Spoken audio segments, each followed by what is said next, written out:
all cats, old enough to catch their own prey, gather here beneath the podcast for a clan meeting. Welcome to Paws Clause, a podcast where we read the Warrior Cats books in chronological order. I'm Jill, joined by my co-host and Fujoshi Scout, and today we will be discussing Power of Three, Book 5, Long Shadows.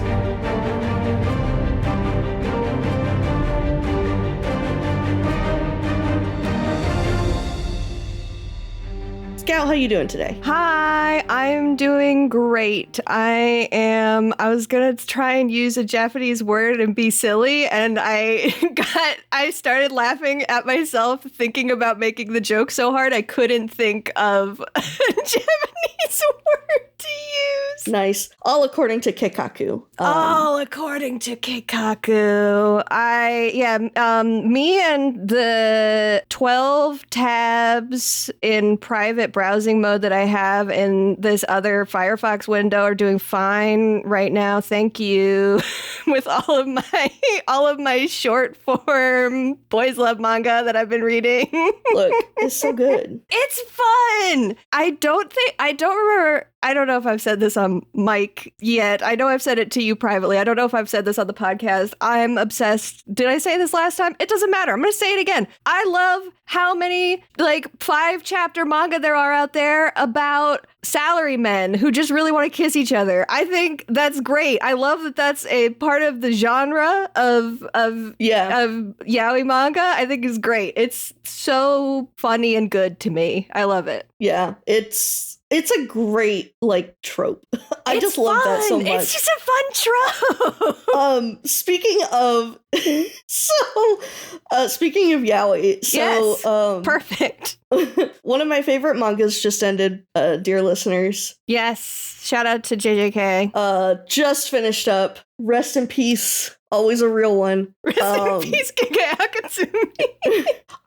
Okay, first of all, I really hope Gege Akatami writes some fucking salaryman BL next. I would love that if Akatami did that. Here's what happened. One of the volumes, one of the physical volumes just got published in Japan. They always come out there's usually 2 or 3 of them are out in Japan before they get translated and published in the US. One of the volumes just got published in Japan, and a character that was mentioned in the manga but never actually showed up, Gege drew a sketch of them. Oh, is that what the girlies have been going crazy about? Oh, yeah. When I tell you I need Gege Akatami to write a tired salaryman BL, because the way this man can write a tired, depressed-looking middle-aged man is absolutely unreal.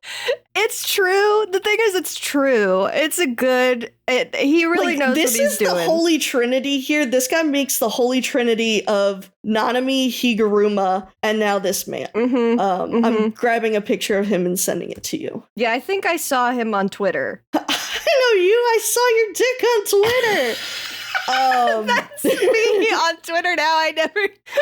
No, that's literally. I don't tweet anything. Yeah, there he is. Right? What fucking pen does Gege use? Because I want one. I don't know what. Right? What the shit this is. It's so yummy. It's always that's so such a yummy chunky. Pen. Yeah. Yeah. It's probably a digital pen, but maybe it's not. Maybe it's I don't know. Yeah, this could be a scam. I don't know. All I know is bro, what the fuck? Bro. Can you not make a man with beautiful eye bags? I'm going to fall in love with him. So that's my update to join your BL journey. I love this. I just need there to be. Thank you. I would read it. I love that this exists. I would read it. I would too. The one I was reading before we got on this call is called Sakaki-kun no Flight Plan, and it's about a not a flight attendant, but like a pilot and then a guy that works like in the like at the airport. I love it's so mundane. Love this. It delights me. It delights me to no end. Love it. Oh man. Warrior Cats. Warrior Cats. Thank you everybody for the BL update. For letting us have the BL update. I do have more BL to talk about later on in this. Yes. But for now, we'll talk about some art or perhaps how the prey is running. How the prey is running. I tell you what, I've been sleepy this week. We were talking about that a little bit before we started recording, so I have not been doing that much cooking, but I did make a really good ginger and carrot soup. Ooh, that sounds good. Thursday, and a loaf of beer bread to go with it. I follow this Irish streamer. Mm-hmm. Follow a couple Irish streamers, which is an interesting thing. But her handle is Tango Mushi. If you like horror games, everybody should go look her up. Hell yeah. But we were the chat on Friday was just going crazy talking about like soda bread. Oh, I love an Irish soda bread. I just really wanted a soda bread. I was like, damn it, y'all, stop talking about soda bread. That sounds so fucking good right now. I could fucking destroy a soda bread right now, bro. Destroy a soda bread right now. Love a soda bread. It's not even funny. How aside from that, has the prey been running with you? We've been pretty lazy with the catching of the prey lately. Mm-hmm. I feel that. Yeah, it's just been last week. I had to work late like every single day because I had 3 appointments in a row, like 3 appointment days in a row. Oh yeah. So I was working late pretty much all week. And if I work to 5 o'clock, there's no way my ass is making food. I feel that. So there's been some ordering. There's been some frozen pizzas. Oh, hell yeah. We got a pizza this week, too. I will once again, I think this is the 3rd time I will have talked about it.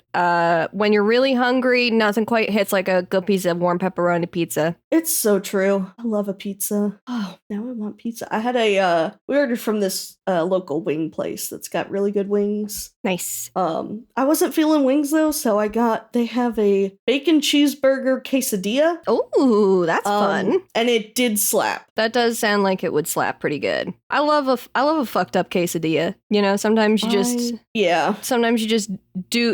put something in a quesadilla that really, for all intents and purposes, shouldn't be in there, but it's really good. For sure. Covers? We got some good ones, man. We got a couple good ones to talk about. First of all, I just want to say shout out to cover artists once again having a motif that they really were drawn to. I didn't put too many covers in here for this, but we have multiple for this book that are just a certain someone with some rain and some lightning and some fire all around him, looking absolutely peeved, looking fucking angry as a cat can look. The Polish cover especially really stands out. It is extremely limited palette of like just almost entirely black, dark red, and orange, except for the ash fur portrait with like his whiskers. If you zoom in, his whiskers are all fucked up. Like either that they are, no, it's that they're singed. They're singed from the fire. His whiskers are all fucked up and singed. That's really good. If you zoom in, you can see that. And it's got the 2 cats on the branch. Oh, it's so good. Wow, this book is crazy. I'm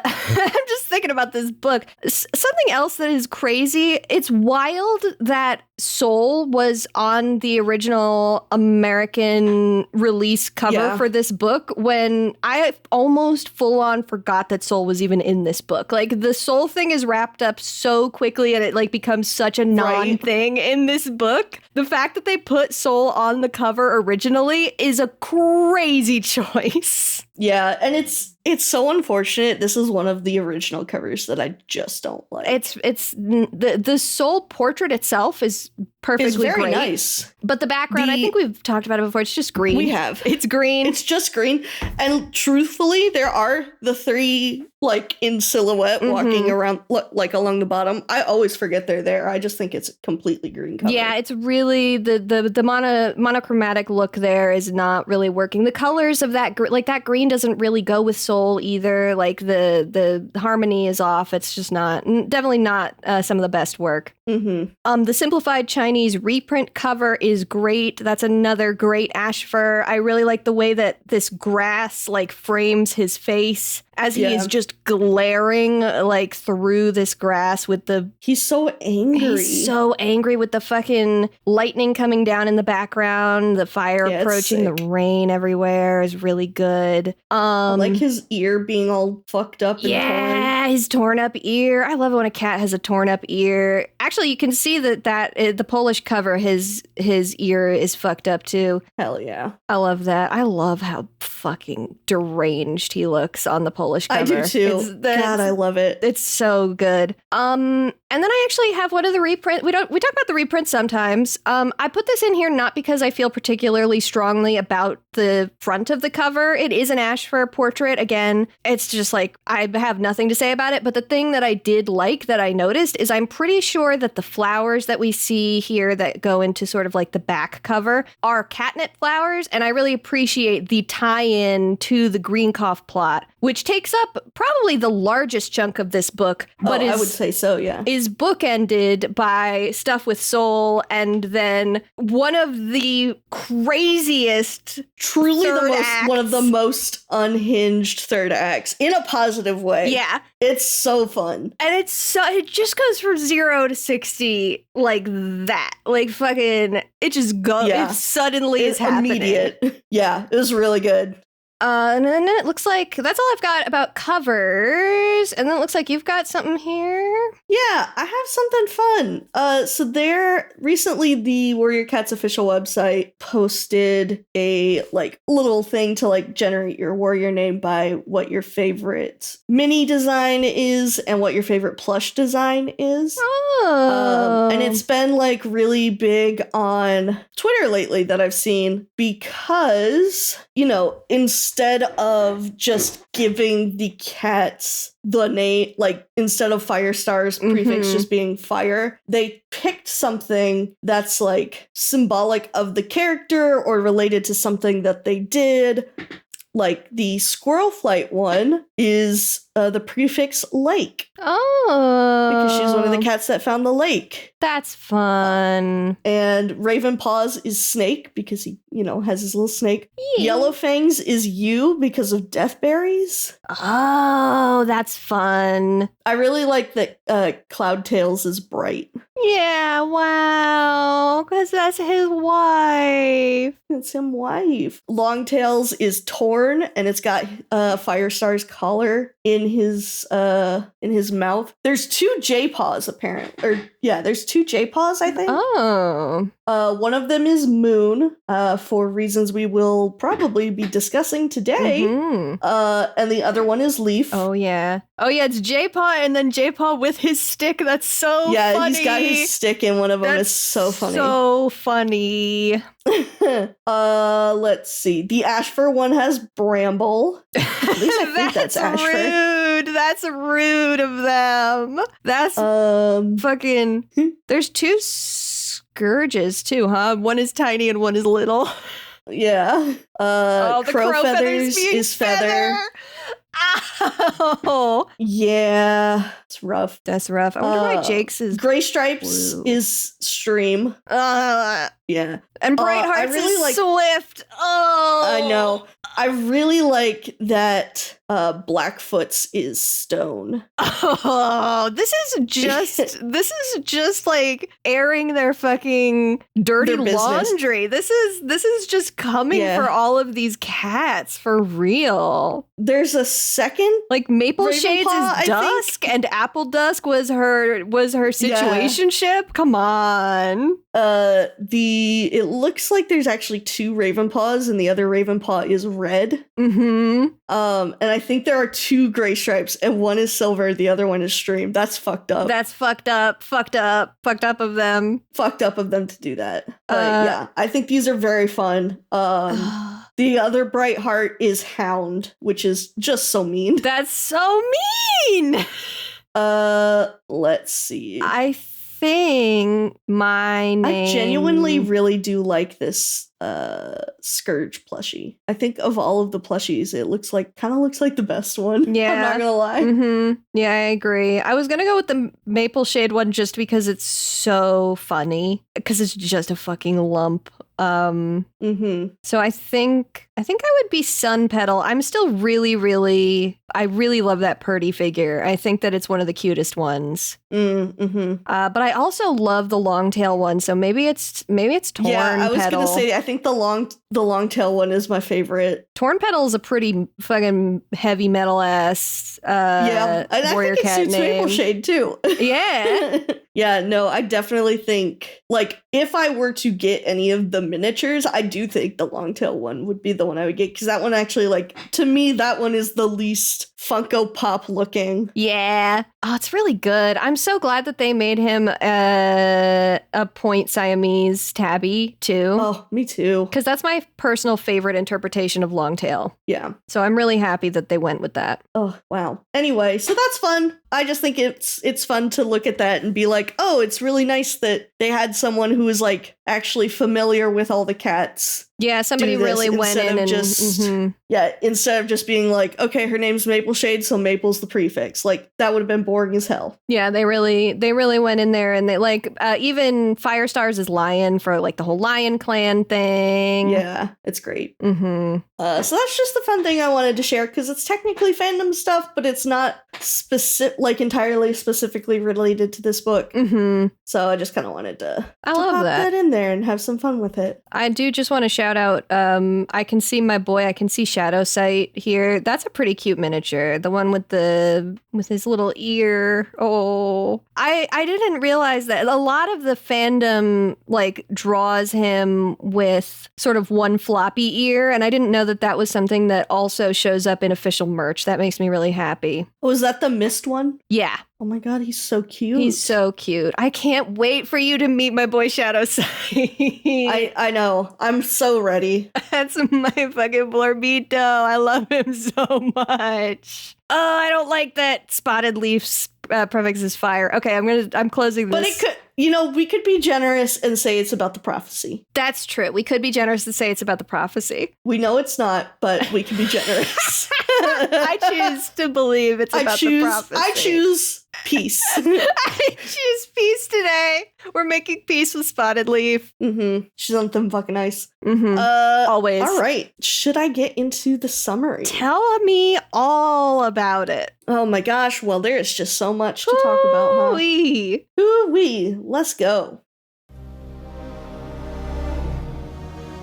In the prologue, we see Midnight speaking to 4 of the founding leaders of the clans, revealing that she was the one who told Soul about the eclipse and other information about the clans of the lake. The 4 cats are furious, and when they leave, Rock approaches to chat with her as well, confirming the trouble at the lake.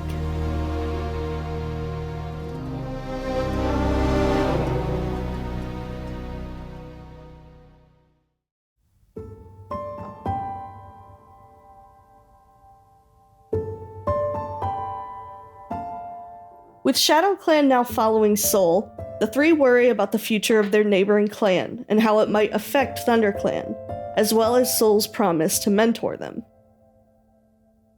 They sneak to Shadow Clan territory to witness Little Cloud trying to argue that they need to keep faith in Star Clan, which reveals that not all of Shadow Clan is okay with Soul's rule. When they return, Tawny Pelt and her kits, now apprentices, are seeking shelter from Shadow Clan, which Firestar grants. As they settle in, green cough begins to break out in camp. Jaypaw meets Running Nose and Ragged Star in a dream, and they urge him to help Shadow Clan return to following their ancestors. He decides to fake a sign in order to convince Black Star who has started going by Blackfoot, his original warrior name, that StarClan is real and still there with them. Jaypaw tells his siblings and Tawny Pelt's kits of his plan, and together they create a sign on ShadowClan territory that becomes real, as Ragged Star and Running Nose's ghosts appear in front of the ShadowClan leader and Medicine Cat. They drive Soul out of ShadowClan, and Tawny Pelt returns with her kits.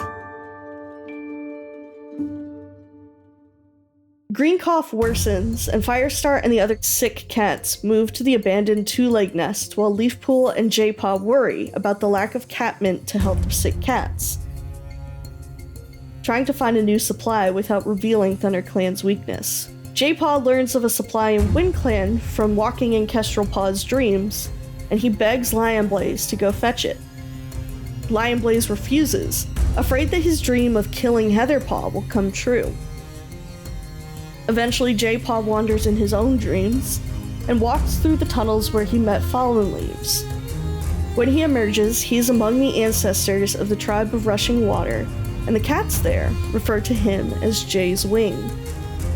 He lives among them for a short time, befriending a she-cat named Half Moon, and learning about the way the ancestors lived, far different from the tribe and clan cats. When the time comes for these cats to decide if they want to flee the danger of the two legs by the lake and head to the mountains, as Jaypaw has given them the idea by claiming it was a dream, Jay's Wing casts the deciding vote, sending the tribe's ancestors on a journey to the mountains. Before he leaves, he asks Rock if he should stay with these cats, but the old cat tells him that the original Jay's Wing went missing at the start of their journey, and so Jaypaw returns to himself in the present.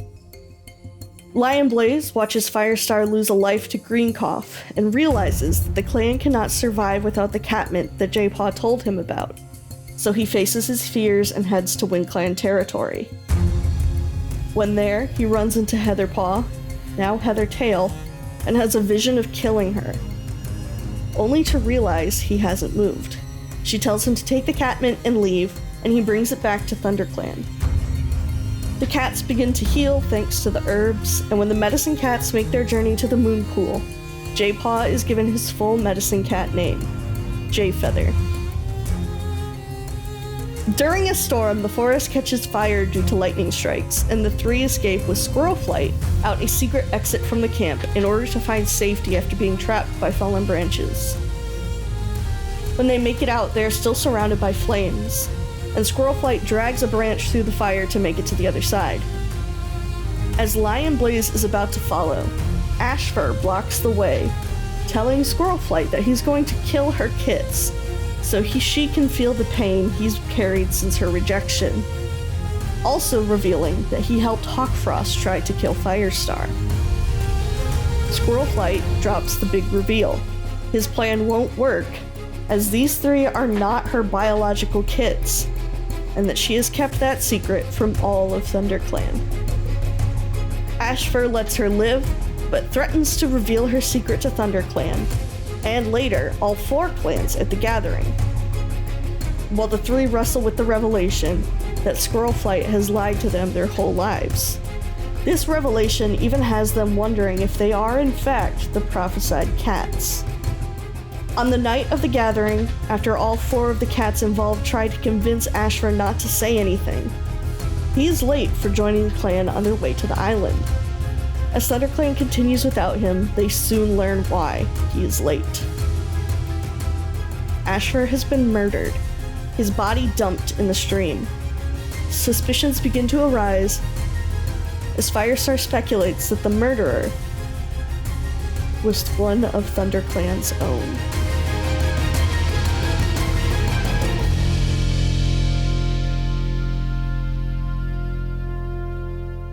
And that's how the book ends, and it fucking rules. It's so good. The killer was inside the house. Inside the house.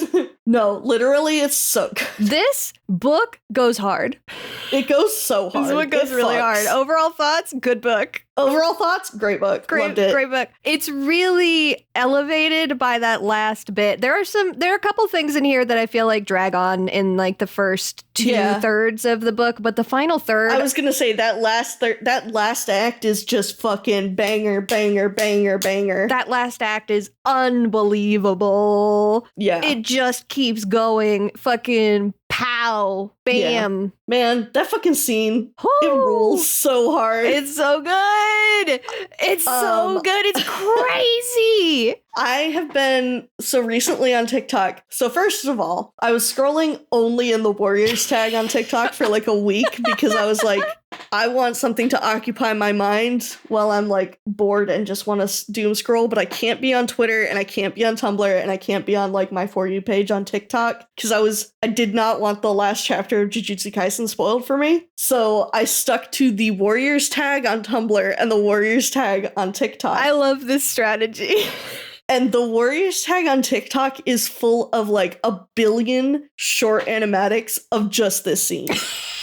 It's so fucking hype. The kids want one thing. Cat drama. And it's this scene. This fucking scene. I mean, it's incredible. You've got the fire. Yeah, it's top tier. You've got the drama, the reveal, the way she fucking says it too is like so, because we know that Squirrel Flight loves these kits like they're her own. Mm-hmm. And the way she's just like, your plan's not gonna work because they're not my kits. I don't love them like that. They mean nothing like, to me. Girl, you are fucking lying. She's lying. But also, Jesus Christ. She's lying so well because it's so harrowing, right? Because it truly is like, this is the shit you have to do when like a man is threatening you. Do you know what I mean? Literally. Like, it's truly, it really is. This is an extremely, anybody can threaten somebody, but there is a specific kind of masculinity that Ashfur exhibits that is incel behavior that makes it scary in a very specific way, I think. Yes. And that kind of lying in that way to like get him, because that's the literally only way that she could get him to back off is like it's very purposeful and it's really effective. Yeah. And it hurts. And it hurts so bad. Yeah. And the kids do not shrug it off. Especially my baby girl, Hollyleaf. Hollyleaf does not shrug it off. And it's so rough. It's so rough. I love like this part. We're getting to the part of Hollyleaf's arc where like, I know I have been talking about how much I love Hollyleaf this entire season. We are about to pop the fuck off with Hollyleaf. Yeah, we are getting to the Hollyleaf zone. But she just has such like, I think I want to write an essay about Hollyleaf.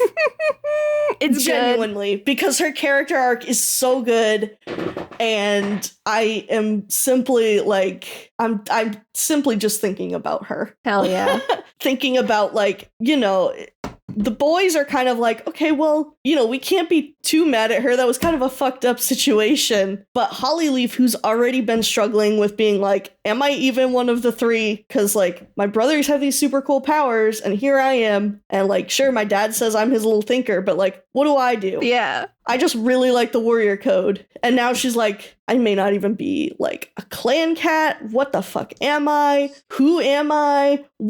She is having just the biggest identity crisis. She is having, and I feel like, yeah, it's truly. I feel like the Ashfur scene is really what like the straw that breaks the camel's back. Oh yeah, she snaps after that in a way. Yeah, this is the last thing that I can handle is finding out that like that's not my mom. And I think the thing is never like she didn't care for us like she was her kids, which is what I appreciate. Like their anger is not like she never cared about us. That's true. The anger is like, we deserve to know. Yeah. Like you lied to us. Yeah. You lied to the man we thought was our father. And that's kind of inexcusable to us. It's really. And I feel like that that I feel like justifies their anger a little bit better than just like, I can't believe she's not related to me, because like I hate that shit. I know, yeah. And I feel like in the next book there might be a little bit of that, like, you're not our biological mom. You're not my real mom. And that stuff makes me so deeply sad. But I do, it's working. This whole thing, like the engine is running at its finest when they are more frustrated about the act of betrayal than about what was betrayed, right? Yeah, I agree. I think it works so much better when they're like, hey, like you still raised us, but also like, were you ever gonna tell us, or were you just gonna let us live this lie for like ever? Mm-hmm. Especially when your dad is basically Cat Jesus, or when your grandfather is basically Cat Jesus. They're like, we are literally related to the savior of all the clans. And now it's suddenly like, man, I don't fucking know who I am. And I was about to get into a Star Wars rant, but we're not going to do it. Oh, no, we can't. Oh, God. I can't think about it. So anyway, Warriors did it first and better is all I'm going to say. We should probably go back to the beginning of the book. Yeah, we should. Sorry. The end is just so exciting. I know, that is so good. That's the thing. That's the big thing. That's the one I'm just like obsessed with. It's good. But yes, let's get back to the beginning. StarClan's very rude to Midnight at the beginning of this book. Yeah, they're kind of bitches. Also, like, so here's the thing too, about every depiction of Thunderstar, Shadowstar, Riverstar, and Windstar, like everything that happened before. Yeah. Everything published before Dawn of the Clans came out, like, that's not my babies. I know what you mean. Yeah, it's true. I'm like, this is out of character because they didn't have characters back then. That. They were just like nameless entities. And now, like, I know what they've been through, and I'm like, they would not fucking say that. They would not fucking say that. It's so true. And it's also so telling that, like, Skystar isn't there. Yeah! Because they don't fucking know about SkyClan yet. Like, SkyClan doesn't exist at this point. Oh, it's true. Oh, man. Remember Clear Sky? Man. Actually, technically, Firestar's Quest came out in 2007, so... Yeah, it had been did out. Exist at this point, but... They simply decided not to put them into the main series yet. Yeah, but yeah. So, yeah. Yeah, those are not my babies. That's not them. It truly was a moment of like, I was like, oh, it's them. And then they started talking, I'm like, it's not them. It's not the same. Especially Thunderstar, he would not say that. He would not fucking say that. That's not my baby boy with the big paws. His big, sexy, hot paws. Fucking talk about yaoi. His fucking yaoi and paws. Fucking yaoi paws. God damn. Love that Rock shows up. I feel like we end up getting more Midnight and Rock in later books. Am I correct? Yes, that is correct. They have kind of a friendship that we see a couple of times. Cool. That's what I thought. I just wasn't 100%. I like that a lot. I like seeing them. They feel like they are talking around the water cooler. Like, I'm so tired of all this office drama. I'm really curious because I cannot remember if we get an expansion on what Midnight was doing in telling Soul this stuff instead of like finding a clan cat. As far as I remember, the answer is no. Because I don't think we get anything. It's like StarClan is rude to her, but she truly doesn't give an explanation. She's just like, it's just a thing I said. It's not that big a deal. It's like, it's kind of a big deal. I mean, the clans do deal with it, but it sort of is, you know, you did reveal some information that kind of fucked stuff up for a little bit there. Yeah. But I suppose she's right in that in the end, it didn't matter because like we say, Soul disappears after the first third of this book. For now. The big faking of the sign is really interesting. I thought that was very fun. That's something so unique unique to me. Yeah, you don't see it happen that often. And I think it's really fun that it becomes a real sign. Mm-hmm. That could end up feeling very cheap, but I kind of like it in this instance because it feels a lot more like they describe, like Jay Feather describes it as being like faking a sign, but it almost feels more like StarClan was like needed a vector through which to communicate with Little Cloud and Black Star, and like we're using Jaypaw being like a weird tricky little guy with his siblings and his little cousins. Yeah, I really think, and that's part of the thing that he says too, is he's like, well, if StarClan didn't want me to fake a sign, then what else was I supposed to do? If StarClan didn't want me to fake a sign, then they should have told me don't fake a sign. Like, I don't know. Yeah, they just told me to help, and like clearly they're not doing anything to stop me from doing this, so that must mean it's okay. Yeah. And I love you know what? He's right for that. He's right for that. He's so right for that. He's literally right for that because then Running because Nose they show up and Ragged Star show up. Ragged Star is such an interesting pick, right? Like, and obviously couldn't be Tiger Star. Obviously couldn't be Broken Star. I don't think Yellowfang's secret had come out, but usually it's Night Star. Yeah, I would think it would have been Night Star. Maybe Night Star was tired. I miss him. I do too. I like Night Star a lot. He's just a boy. He's just a boy. But yeah, I thought that was really interesting. Had Yellowfang's secret come out yet? Star. I don't think so. 2012, so definitely not. No. Like, it's like still 4 years away. That makes the choice even more interesting because like nobody would have Yellowfang and Jaypaw have like a lot of conversations together too. Yeah. Nobody would have like any or any context for like what Ragged Star's deal is. That's a very interesting choice. Because I was definitely thinking of it as like, oh yeah, well we know that like Ragged Star had some shit going on. We sort of saw what was going on with him in Yellowfang's Secret because we've read Yellowfang's Secret, but the viewers or the readers at this point would not have met him like that. Yeah. So very interesting choice. Interesting to see him with Running Nose too. Yeah. Running Nose, another just guy that I love. Just an odd choice. But I guess, it also kind of makes sense. Like, Night Star would have made sense, but he also wasn't leader for very long. And wasn't technically... And he also didn't get his 9 lives from StarClan. He was robbed. So, like, Ragged Star was the last, like, halfway decent leader that they had. I know. It's been rough. It's been rough out there. That's probably it. Yeah, it's been rough out there for poor Shadow Clan. I hope they get... It's been rough out there for Shadow Clan. They get some better stuff going on soon. They get some fun. They start to get some fun stuff.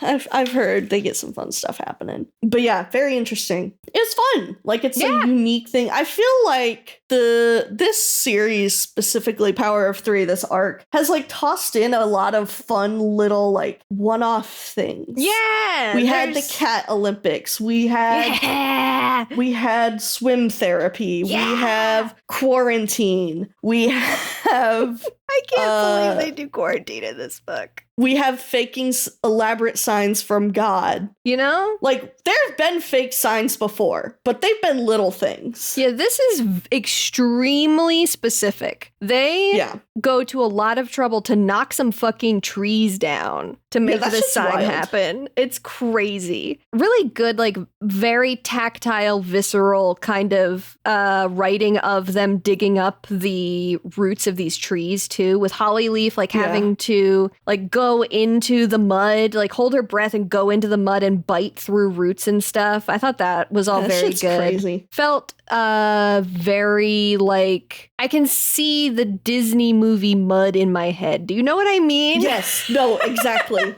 Just the clumps, like the very wet, like dripping mud. Yeah, instead there's a specific that like defies way. What mud actually does. Though there's a way it's more of a slime than a mud. Yeah, that mud is depicted in animation and specifically in like Western animation and Disney animation. That is so like there is just a very specific sensory feeling to it, and that's what this mud feels like to me. Yeah, for sure. My next note that I have, it's just a tiny little thing. There's a really great exchange, just one sentence from Icepaw that tells us so much without saying hardly anything. It was one of my favorite sentences in the whole book, and it was, "I spotted Little Cloud. Birchfall and White Wing were too busy gossiping." And I just love that so much because it's so perfectly in extremely efficient writing. Yeah. You get everything you need to know in that sentence. You know, Birchfall and White Wing are very close to each other and are probably like out there fucking flirting while they're supposed to be training their apprentice. And you know, Icepaw is like, doesn't know 100% what's going on, but definitely has noticed. And it's just like such a great little, it's so real. It's such a great little piece of, it's a tiny slice of life in all of this that for sure really delighted me. Well, and I think it's also fun too, because at the very end of, like towards the end of the book, Lion Blaze notices like, oh, Birchfall and White Wing are expecting kits together. Mm-hmm. And it's just very nice, like continuations. Yeah, all of the sort of like little hints and the tiny ways that we see that happening in the background. It's very much like you're watching this whole romance unfold in the background of all of the film shots, which is so fun. That's one of my favorite things, is like when a whole story happens outside of the camera's focal point. Yeah. I just think that stuff is so fun. Lion Blaze was a bitch. I'm sorry. It was bad. It was bad in this book. Here's my hot take. Are you ready for this? I'm ready. Hit me. Lion Blaze is an anti-vaxxer. Okay, elaborate. He thinks they don't need the catnip. I see what you're saying. He's like, no. You don't understand. My feelings, they're more important than the fact that we need this catnip. He really is saying, like, I understand cats are going to die, but I don't want to kill my ex-girlfriend in a fit of rage, so I'm not going to do it. Because I'm having dreams about that. Like, I know dreams. Get the fuck over yourself. Dude, seriously. Get over. Your brother's over here walking into the past in his dreams. You don't see him fucking complaining about it. Get his ass. Get his ass. You're so right. He is absolutely a baby in this book. It's miserable. Yeah. Like, oh, I'm afraid I'm going to do something violent. Simply don't. Yeah, then don't do something violent. Simply don't do something violent. It's not even like he's having a dream. It's not even like he's having a dream of somebody attacking him, right? It's not like I'm afraid. It's only specifically Heatherpaw. It is. And he's like... it is an action that he's taking. Like, my guy, you have control over those. Well, and I think it's like, just because you're going onto WingClan's territory doesn't mean you're going to run into your ex. That's also true. I mean, you do, because that's the way the story ends up happening. Yeah, but you don't... It's not guaranteed. In fact, it's not likely in most cases. Exactly. He also barely had to go on the territory. I have a whole, like, we could go one step back from this and I could complain about the fact that it's not just like Leafpool saying to fucking Mudclaw, like, hey, Mudclaw, do you guys have some catnip? We don't have any. Our catnip got destroyed. We really need some catmint for Greencough this winter. You're going into winter. You guys do this a lot. This is not the first time that this has happened. You can exchange goods and services. But of course, then we wouldn't have a book. Like, we wouldn't have the drama if we did that. But I think that they were being a little conservative about letting anybody know that they were sick anyways, because this is why they're always like, and people are going to think we're weak. It's like, have you considered that maybe they're just going to think, oh, they're sick, we want to help them? Yeah. Like, I don't know. If I hear that somebody is sick, my first thought isn't, oh, this would be a wonderful time to exploit a power dynamic. Yeah. Oh, Lord. I do love that they follow through on an extremely complex human concept of quarantine, though. I think about this so much. Yeah. They go through a whole thing. They completely divide the camp into sick cats and not sick cats. They ship them off. They ship them off to a totally different location. And it works. It works. It fucking works. Incredible. Who could imagine? The fucking United States government could never. And who's the one who fucking breaks the quarantine and starts going in there even though he's not supposed to? Lion Blaze. Lion Blaze. The anti-vaxxer. I don't want to go so man. far as to say that Lion Blaze is like a Republican, but he does kind of. He's got conservative tendencies. We've seen him do the whole like I'm gonna. He was a colonizer in that other book. He was a colonizer. Yeah. You know, he's got the he's got it. It's lurking. Going. It's lurking within him. It's lurking. Yeah. Oh Lord. Yeah, but unlike how I'm very quickly tired of border disputes, anytime a border dispute comes up, I find that I really am locked into a green cough outbreak. Like every time it happens, it always is really tense for me. I think it always works really well for me as like a source of drama in the books. It's good. It's always scary. Like even when I was a child and we hadn't been through a global pandemic, been through in quotes. Right. If a global pandemic was not a thing that I had experienced to that point in my life yet, it was scary. And now it still feels really effective and even more so now. We get the tiniest little bit of agriculture happening here too, where Jaypaw is like, okay, well, we have to pull out the dead cat mint leaves to facilitate new growth, and we need to leave it alone so that it grows back. This is like the beginning of Jaypaw's gardener Farmer era. Jayfeather. Yeah, Jayfeather's gardener era. It's coming. I'm excited. Oh man. Let's talk about Jay's wing. Yeah, because I think you and I have different opinions on it. All right. Based on what you've written here. Yeah, tell me about it. I personally have always been a fan of that particular plot line, and I kind of wish there had been more of it. But as we know, I am a slut for world building, so I really enjoyed seeing like how the tribe's ancestors ran things, and like the way that Jaypaw is like learning about all this stuff, finding out like, hey yo, they elect their leaders.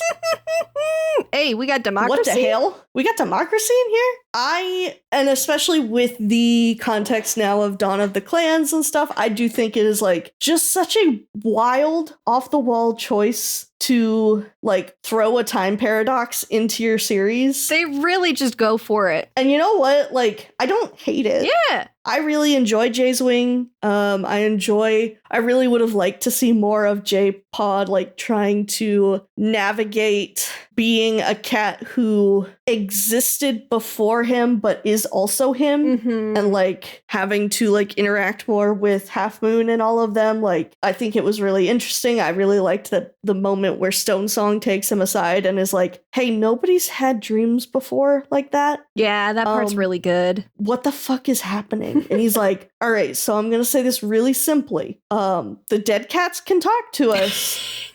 We just gotta listen. And this is gonna start happening more now that I'm here. And Stone Song's like, radical, okay, cool. That makes sense. You know, we've kind of always wanted to know if our ancestor can see us, and I think that's really gonna help the grief, because the cats in the tribe's ancestors, they do not deal with death well. No, we have a Broken Shadow is really, really sad. It's really extremely sad to read. You can tell just how much Fallen Leaves' death just hurt all of them too. It truly, talk about haunting the narrative. He is haunting them. Yeah, and so knowing that like when Jaypaw is like, yeah, that the ancestors are going to be able to talk to us, this is where we need to go, like things are going to be hard but they're going to be okay, and this is how things are going to change, and there not being like a huge argument about it was kind of nice. Like, yeah, them just being like, oh, okay, interesting, I guess this is how things are going now. But I thought it was fun. I think we get more of it later, even though Jay's wing technically disappeared. I can confirm there is more stuff in the next arc that will okay, that's what I thought. That will continue this going and then forward. There's also a moment there that I do just want to kind of, I feel like this probably gets answered in next arc from what I've just kind of gleaned from snippets. But there is like a mention there of Jaypaw seeing 3 cats, and like the implication being that the 3 are reincarnations or like spirits that have traveled between the past and future or something like that. There's some sort of fucking implication there. There's some stuff. I actually do have, I forgot to drop it into the show doc, but I do have a like comment from Vicky saved that I had put in the Trello for this episode that I think I'll also bring up once we're in Erin Corner that is kind of dealing with this a little bit too. But yeah, it's a lot of like, Jay's wing existed before Jaypaw came into his body and then stopped existing when Jaypaw entered him. Yeah, like yeah, it's wild, but I fucking love it. It is never completely clearly explained, and I think it's better for that. Yeah, I agree. I feel like it's better that we don't get the absolute definitive. I'm a big fan of, especially with like science fiction stuff. Like this is really veering away from fantasy and more towards science fiction in a way. That is really fun, and I have always been my father. I inherited this from my father. This is also a stance that he has always taken, which is the less you explain science fiction, like the better it will be. Because if you over-explain it, then it just becomes both about that, like about the mechanics of the thing, and it just becomes harder and harder to buy in novel. Because, of course, you can't explain it. It's science fiction. Yeah, no, I'm 100% with your dad here. Yeah. Throw a couple of weird words in there, make it like not completely contradict itself, and we're good. Yeah, exactly. But yeah, I want to hear your thoughts, because you mentioned in your notes here that it kind of brings the action to a halt. Yeah. And I'm just curious. Yeah, I can't say that I'm super hot on these sections, and I don't necessarily have anything against them, and I think that they do have a lot of really interesting bits in there. I think it is more about placement than anything, because it really... I can see that, yeah. It really does happen right in the middle of one of our big narrative climaxes for this book, with like Millie is like on fucking death's door. They haven't gotten the catnip yet at this point. They haven't gotten the cat mint. And we just all of a sudden sort of fall into 3 or 4 or maybe even 5 chapters of Jaypaw in the past. And so I think it's pacing for me, but I do enjoy the concept of it. And I think in future books, when this sort of same concept ends up recurring, I remember enjoying it a lot more there when it was more spread out. Here, it's very much like we're in the Jay's wing chunk. We're in the Jay's wing chunk here. And then, okay, now we're back. I can see why it wasn't in Outcast, but I feel like this would have been so much better in Outcast to give Jaypaw something. Yeah, that's a good point. Yeah, it's like the knowledge that he's getting here, it was too early in the arc for him to be getting that, but I agree. And I think there's stuff, I feel like they kind of do a second run at whatever they were doing with Jaypaw with Outcast in the next arc. And like, you can see how just like, maybe if they had had a little bit more time to work through what they wanted to do with Power of 3, they could have gotten there one arc earlier to like where they end up going with it. So yeah, it becomes a point where like both times that I've read this arc in this book specifically, it's been like, okay, I'm so deep bought into whatever the hell is going on with the green cough outbreak. Everybody's sick. This is really stressful. Like, is fucking Lion Blaze going to grow a pair or what? And then we slip into the past for this extended period. And it gets to, it takes me most of that period to kind of get back into the reading. It just kind of takes me out a little bit, but I love all the concepts. I think it's more of a like pacing and a structure thing for me. But the way I was so hyped when we cast Stones, the way I was like, we're so fucking back. We're back, baby. Because I had completely forgotten that was part of this at all. That, like, the casting of Stones is something that they were revisiting when they were writing Dawn of the Clans. Dawn of the Clans, thank you. I couldn't remember that. I was like, of the clans, and my brain could not fill in what the first word was. So I was so excited when we cast Stones. I was like, this is just like my guy, Greywing. I miss you, Greywing. You are dead, and I do miss you. Rest in peace, King. Rest in peace, King. But yeah, saying all that, I also still agree with you that I think there is so much fun stuff in there, and you really do get a lot of tasty morsels to chew on in that section. And I like it. Yeah, I like Jay Feather and Half Moon. Yeah, I do too. There is a yearning that comes out of Jay Feather when he like realizes, oh, maybe like Half Moon has feelings for me, and he gets fucking sad, dude. He's like, wow, he's like, I've never felt this before. Is this what my brother felt like when he had that crush on Heatherpaw? And it's like, oh, my sweet baby, I love you so much.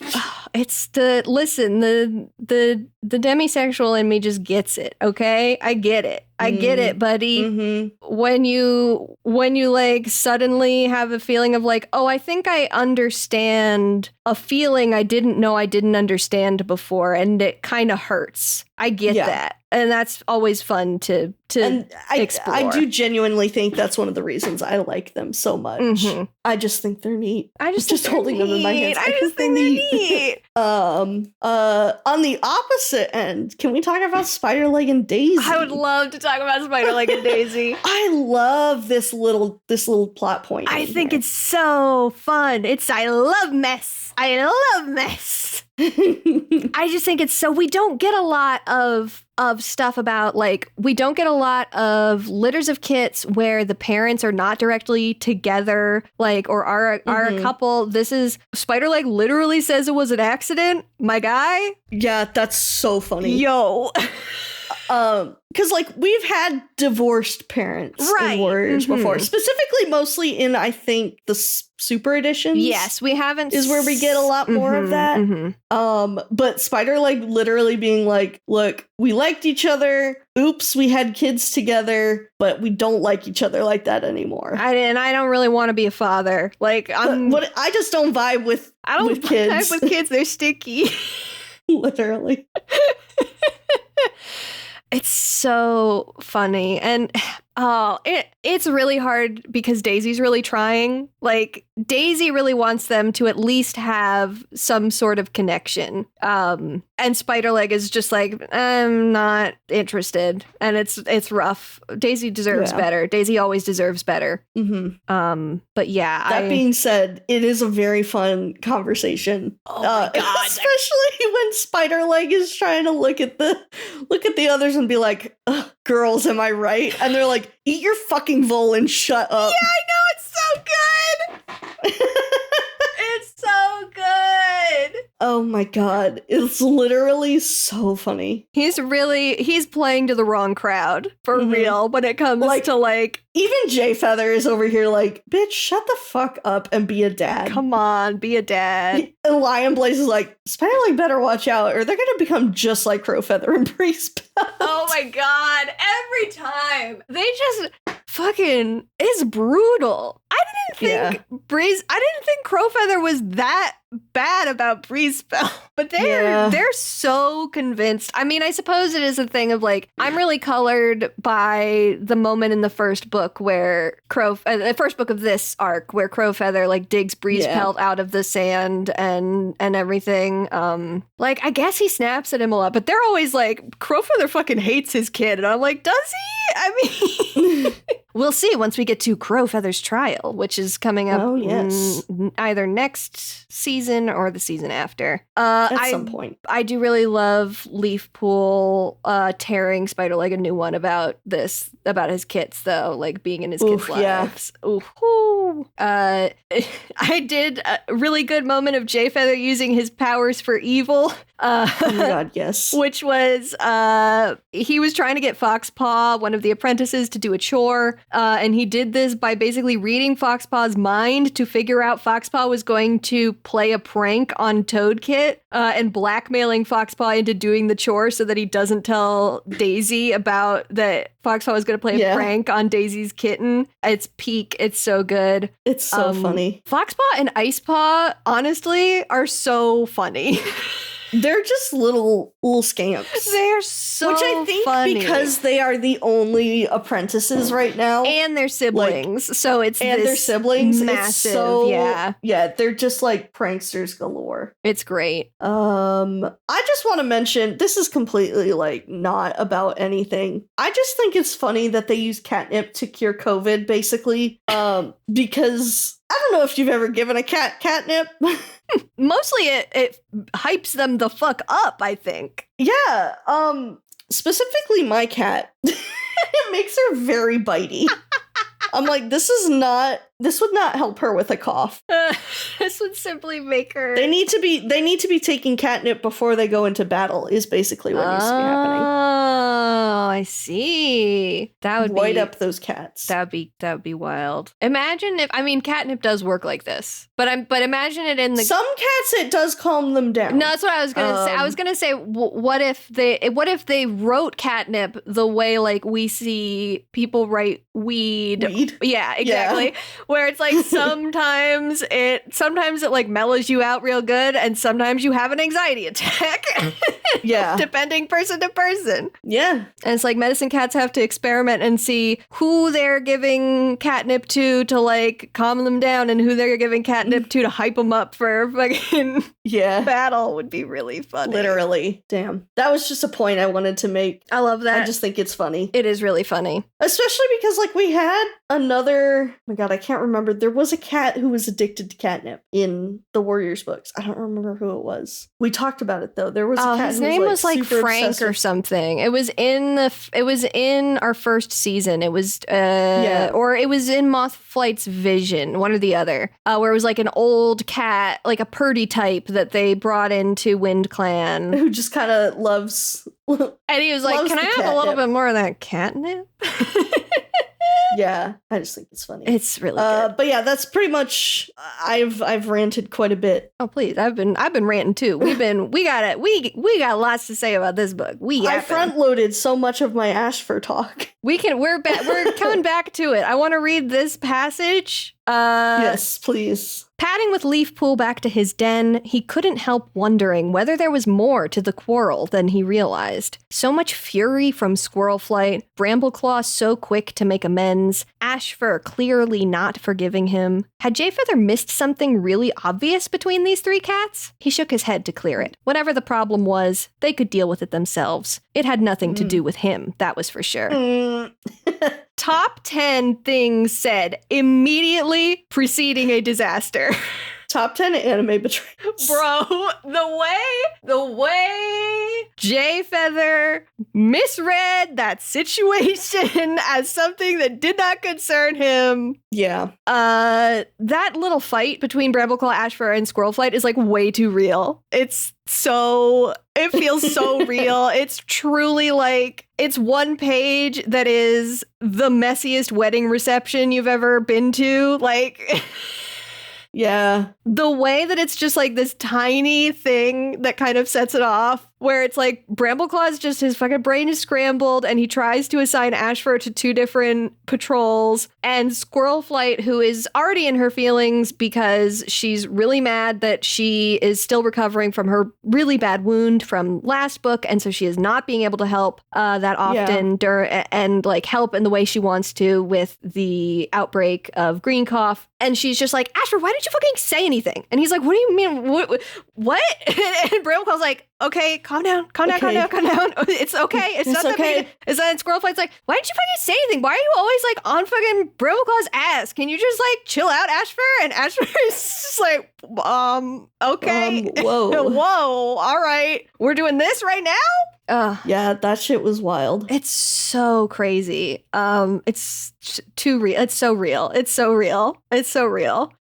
Also, the post Ashfur reveal, the way Lion Blaze is like, oh my god, that one time that we were fighting, he was trying to kill me. He was trying. Like, yes, honey. I know. Thank you for catching up. It really is like, wait a minute.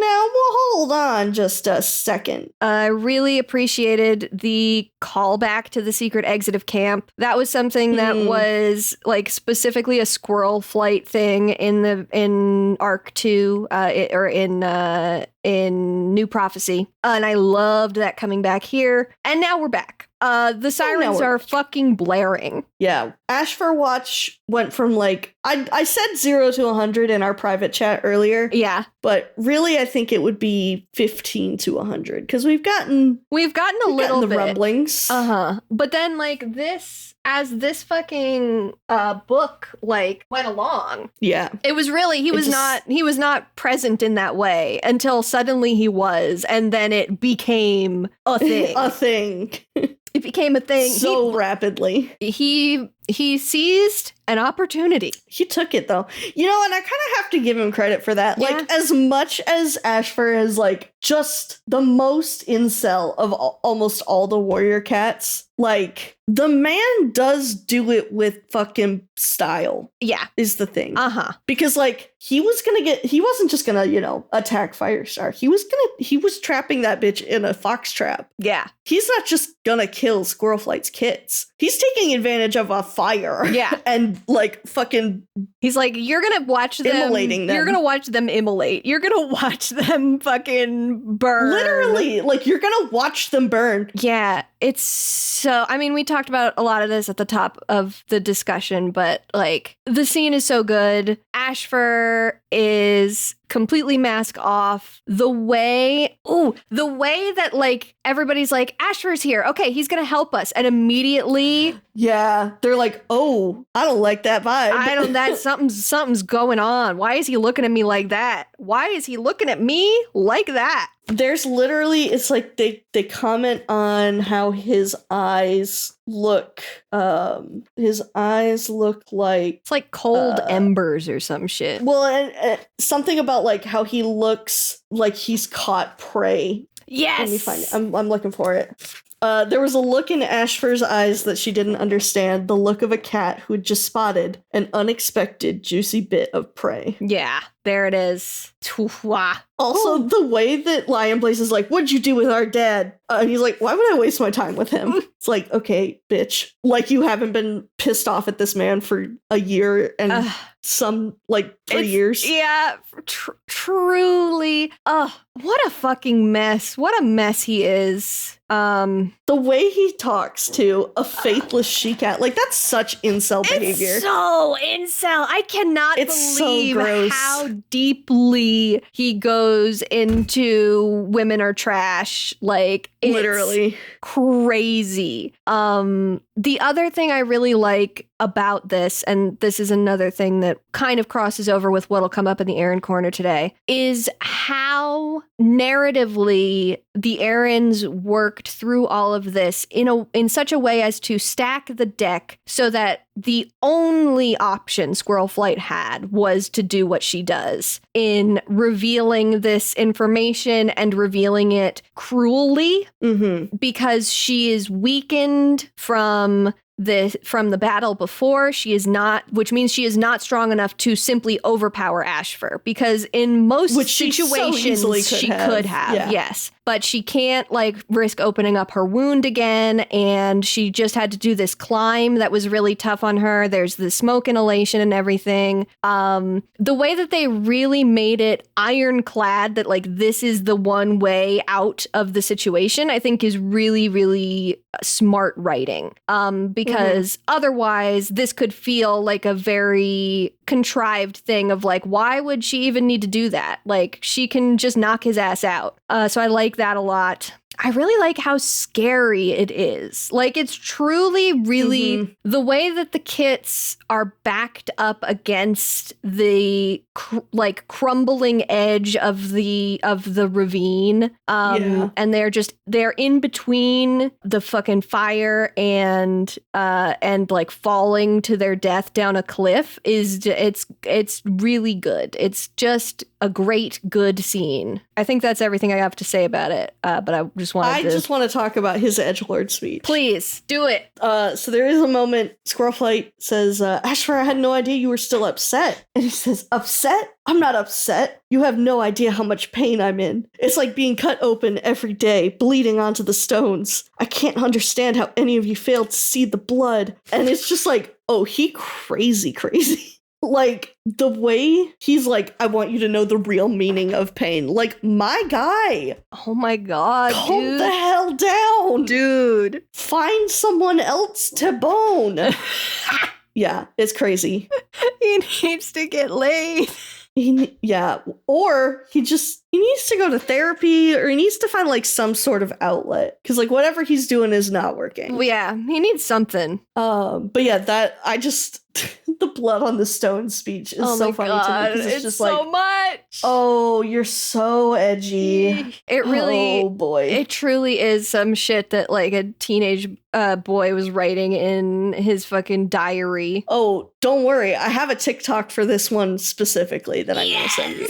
Oh, I'm excited. But yeah, that's I think the last thing I have to say about that is just fucking good scene. The way it was executed was incredible, and the way that like the last like 3 chapters are like, oh my god, is he gonna say anything? And then he goes missing, and then it's like, oh, fuck, he's dead. What the hell, dude? The reveal that he's dead is so good. Truthfully, I had forgotten that he dies in this book. It's so fast. It is so fast. It's crazy how fast it is. And I looked ahead where you would put some AMVs in our sharing tongues, and it's like below are ones that directly reveal who kills Ashfur. And I'm like, yeah, I'm not gonna look at those because I'm gonna be real. I forgot who kills Ashfur. You forgot? Like, I forgot who did it. Okay. It's been so long.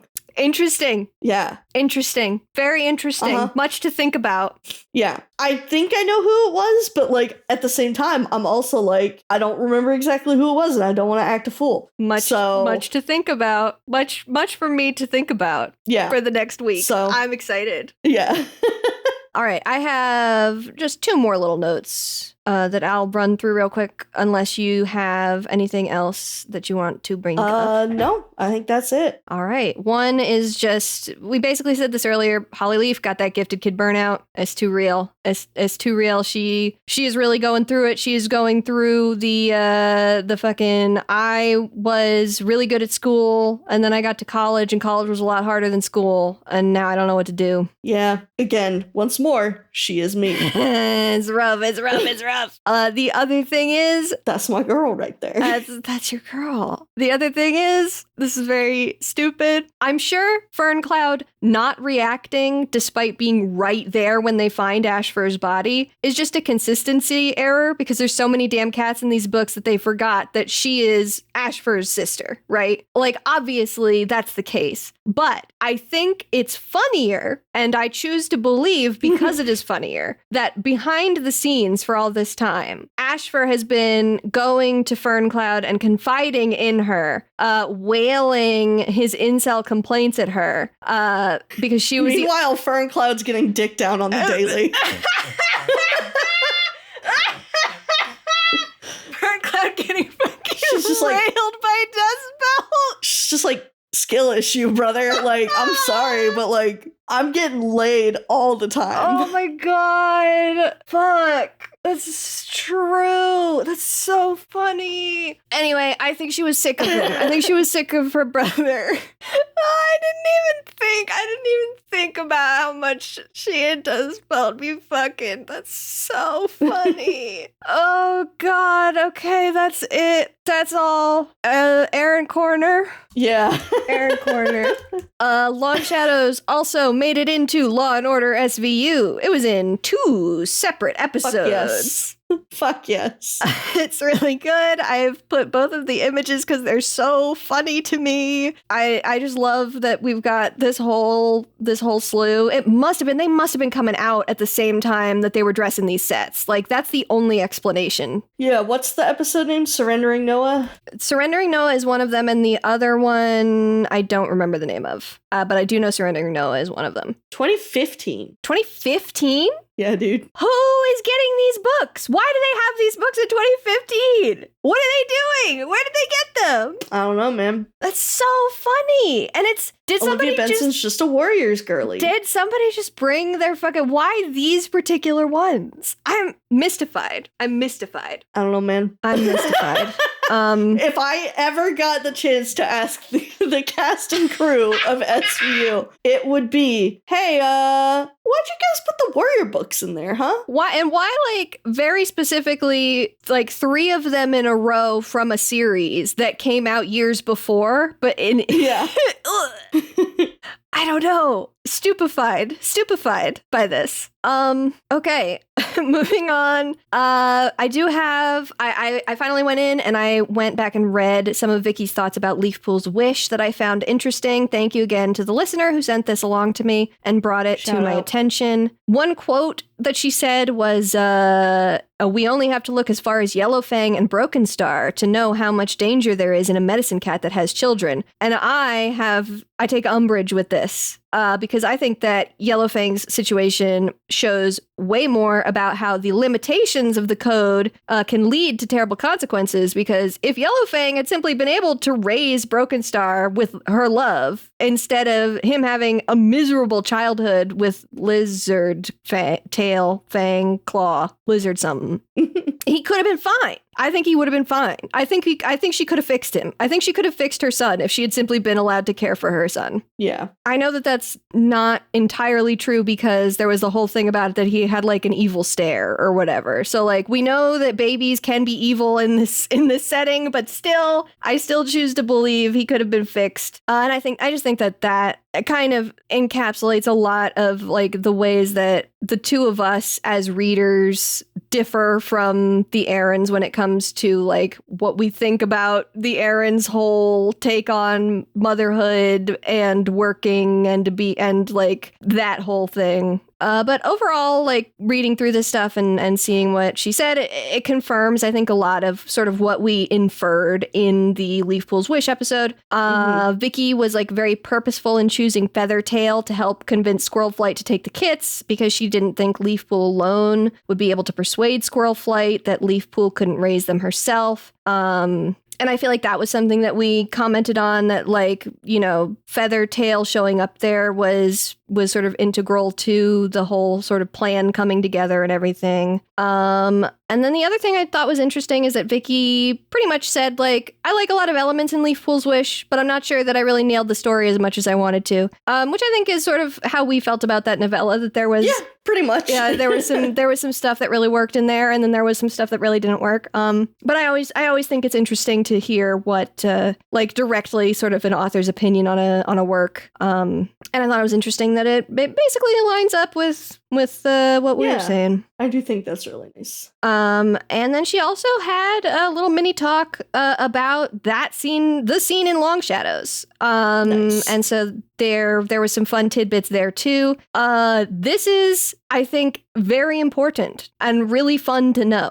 And I did not know this before I did this research. The scene of Squirrelflight revealing the truth to Ashford during the fire is the axis upon which the entirety of Power of Three was written. Like, this arc does not exist in this way if Vicky doesn't have like a vision of this scene and decide, I want to build an arc around getting to that. Honestly, it worked. It worked. It worked super well. I really like knowing that about like the specific process for this arc of being like, hey, we have one scene that we want to hinge all of this on. And I think that really helped, like, because I know we've talked a lot about like how some, especially in Dawn of the Clans, we were like, okay, it just does not feel like there's any through line or like there's too much, fluff and padding. But I feel like having the idea, instead of being like, this is the plot that we want to tell, or like, this is the overarching thing, working towards like, this is the climax of the series, and that is going to be what we are working towards. I think that really helped like make for a tighter arc. Does that make sense? Mm-hmm. Yeah. Because I feel like this arc has been pretty tight in terms of plot lines. Yeah. I mean, really, Outcast was the outlier. Yeah. But I think the thing that this really like brings into focus for me, especially, is like I was talking about earlier with Squirrelflight, like having been really badly wounded, and also all of the times that we've talked about the hints being dropped. Because, of course, when they were writing this, they hadn't written Leafpool's Wish yet. So it was all about all of this subtext that they were putting into this arc about parentage, about fathers and mothers and families and being the chosen ones, and like what it means if that is a lie. Mm-hmm. I think them having the idea of this scene and building, like Vicky building the outlines around that scene really made this scene become extremely, extremely tight, like I said. And I think it really benefits everything. Great to know. I love that. I think it's so fun to know that. And she talks a lot about how like they really wanted to emphasize the tragedy of that scene with how the truth is said in basically the worst possible way for every single party involved. Like, it is the worst way anybody could hear this news. It's the worst way for Squirrel Flight to have to admit it. It is the worst way for her kits to have to hear it. And I really appreciate that they put that thought into it, because I think that really pays off on the emotional level of the writing. And I do think it is like capital T tragedy. Yes. And I think it is very well done. It gives it just gives you that like, this sucks for everyone and this hurts so bad, therefore I love it. It's and I just think Cherith Baldry wrote this book. She knocked it out of the park for this scene. It was really good. And my heart just breaks for Squirrel Flight. My heart truly, it breaks for all four of them, but there is there is a special pain to what is happening here for Squirrel Flight. I agree. And I think especially with the context of Leafpool's wish, like knowing that originally she didn't want to have, like, she was originally not going to take care of these kits. And she also wanted to reveal the truth from the beginning. Like, her first instinct was, we will just reveal this and we will make it work. Like, the clan will just have to deal with it. And so it also has that feeling of like, when your worst fears are proven correct and you've been spending all this time thinking to yourself, I'm just worrying for nothing, it's going to be fine. And then it turns out that the anxiety was right. Yeah. Oof. I hate when the anxiety is right. I hate when the anxiety is right, because the anxiety is so fucking smug about it. Yeah. Oh man, that's some very good stuff from the Erin Corner today. Yeah, I was really some pleased. Really choice little morsels. So here it is. This is a thing from Vicky Holmes about what she has to say about Jay Feather and Jay's Wing. Question was, this from a Q&A. Question: if Jay Feather went into the tunnels and came out in Jay's Wing's time, where did Jay's Wing go? I mean, he had to go somewhere when he went into the tunnels, right? And Vicky says, "Oh no, I was hoping no one was going to ask me about this." Cherith asked me exactly the same thing when she was writing Long Shadows, and I gave her a really convincing answer, but the details seem to have gotten lost in the fog of my mind. I think I meant that Jay Feather actually became Jay's Wing, not a reincarnation, not a temporary possession of his body. And by making the decision to go back to ThunderClan, Jay's Wing had to leave his own ancient clanmates to follow a path he had set for them.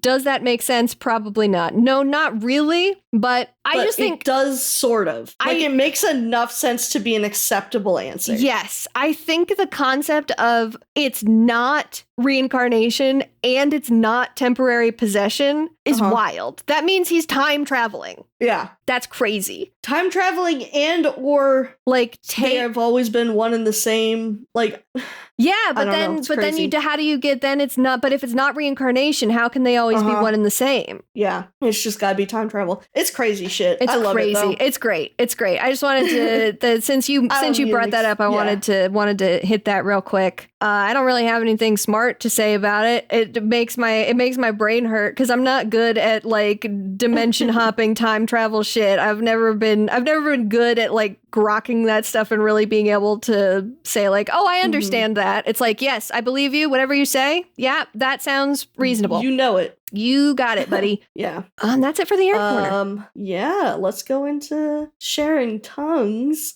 Scout did the AMV browsing today. And we've got the fucking goat Here we go, baby. Here we fucking The go. Roxanne multi-animator project. Fucking so good. A classic. This is the one that I classic. see on TikTok all the time. I see people. Yeah. There's also a little April Fool's version. The April Fool's version has so many silly little things in it. It's great. I don't think I've actually watched the April Fool's version, so I'm gonna have to. Yeah, it's like this is when like it was in progress. So like the first minute and a half is just the regular one, and then you get to the minute and a half point, and it becomes just a bunch of goofy shit because nobody was finished with anything.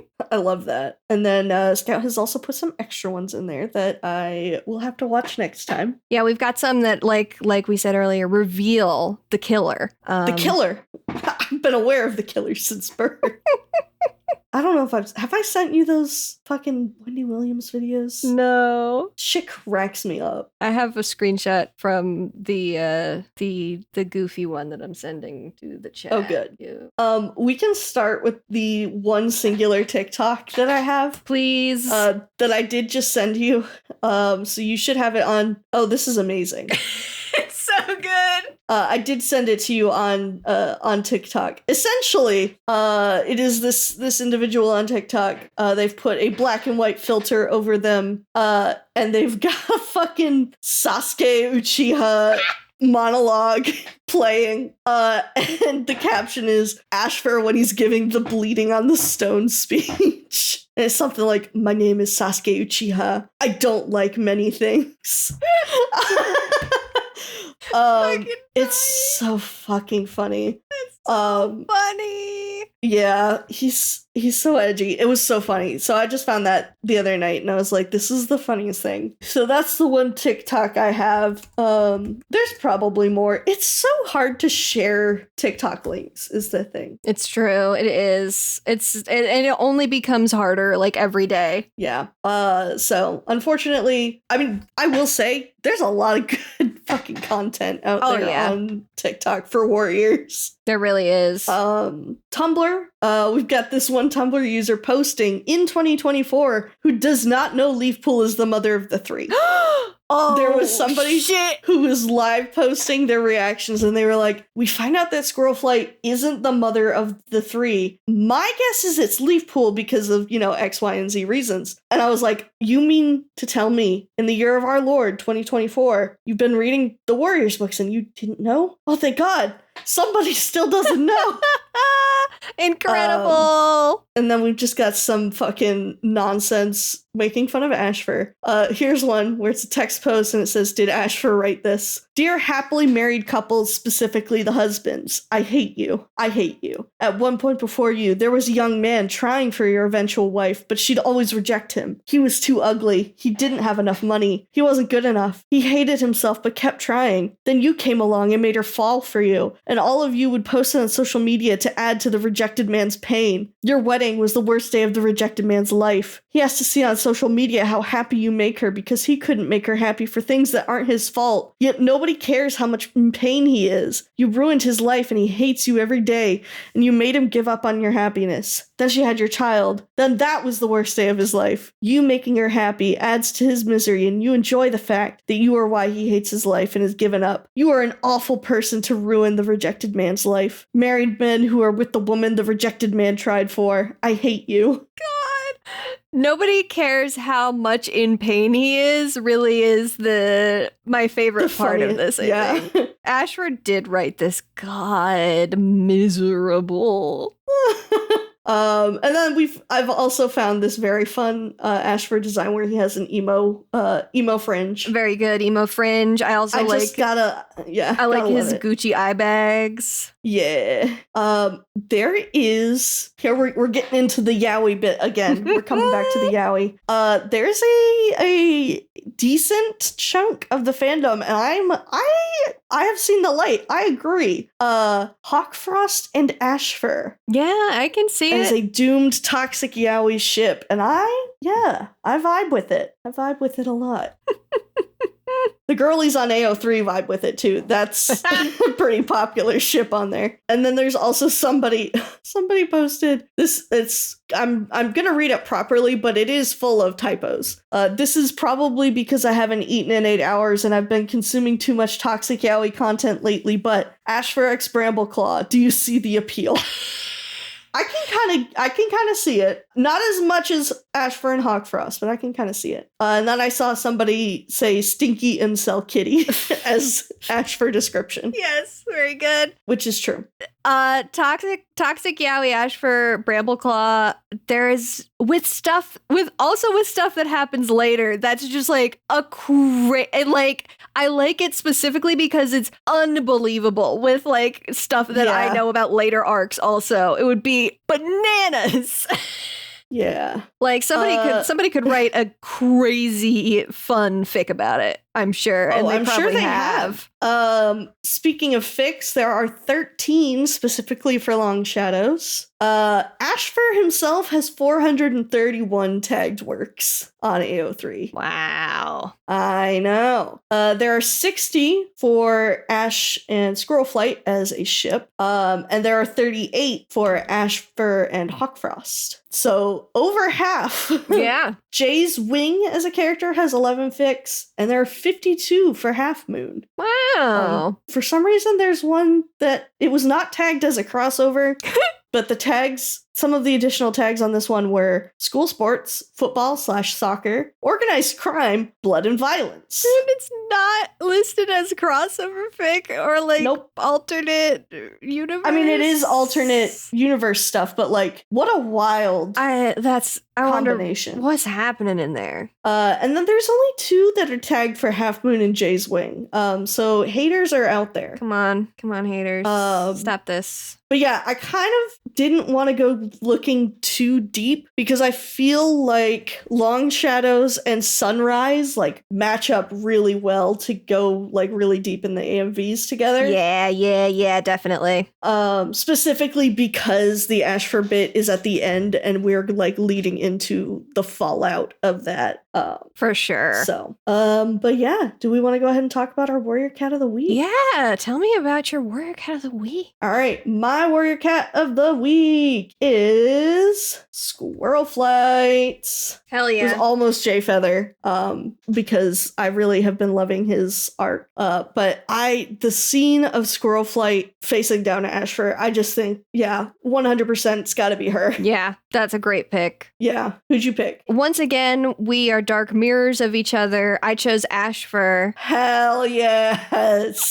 For the same scene. Yeah. Like, I do think that I end up more emotionally attached to Squirrelflight coming out of that scene. But Ashfur feels so deeply like the engine for everything that happens there. Yeah. And he just like comes out of nowhere, and the fan work also influenced this a little bit for me because there's so many good AMVs that are about him. And so like seeing that how he as a character specifically has inspired people a lot is also really like, it's just like, yeah, he's like he for sure. This is his moment. If there's ever a time I'm going to pick Ashfur, it's going to be this. Right. No, I think you're so right for that. He served, you know, and he ate. And he died. She ate.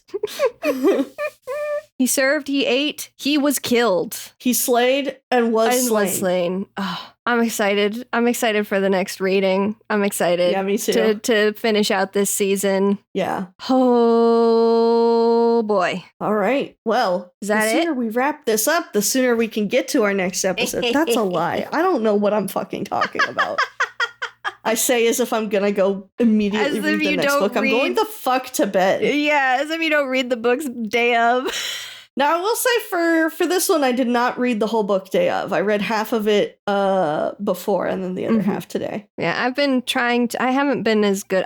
I like to read it in bunches of like 15 to 20% of the book at a time is my ideal way of reading it. Usually it ends up being more like 1/3 at a time over the course of 2 or 3 days. Mm-hmm. But next time we got 2 things to read. So I gotta make sure that I pace myself properly and I don't just read manga on my computer for hours instead of reading for the podcast. Man. Well, listeners, if you have thoughts, opinions, questions, or memes to share with us, you can write to us at pawsandclawspod@gmail.com. That's paws as in what a cat has, claws as in the part of speech, pod as in podcast. We are also on Twitter and Blue Sky at Paws and Claws, and on Tumblr at Paws Clause Pod. Listeners who are 18 years and older can come join us on Discord, which will be linked in the show notes. We are brought to you by the TWG Podcast Network, which you can find at theworstgarbage.online. You can find me on Twitter, Tumblr, or Blue Sky at HumbleGoat, and you can see the art that I do, including our podcast cover art, at scoutwilkinson.myportfolio.com. And you can find me on Twitter at plot_twists, on Blue Sky at plot-twists, or on Tumblr at antique-romantic. Our next episode will be out in 2 weeks, where we will discuss The Power of Three, Book 6, Sunrise, and the novella Hollyleaf's Story. Read along by buying the books from a local bookstore or checking out a copy from your local library. Until then, dear listeners, may StarClan guide your paws.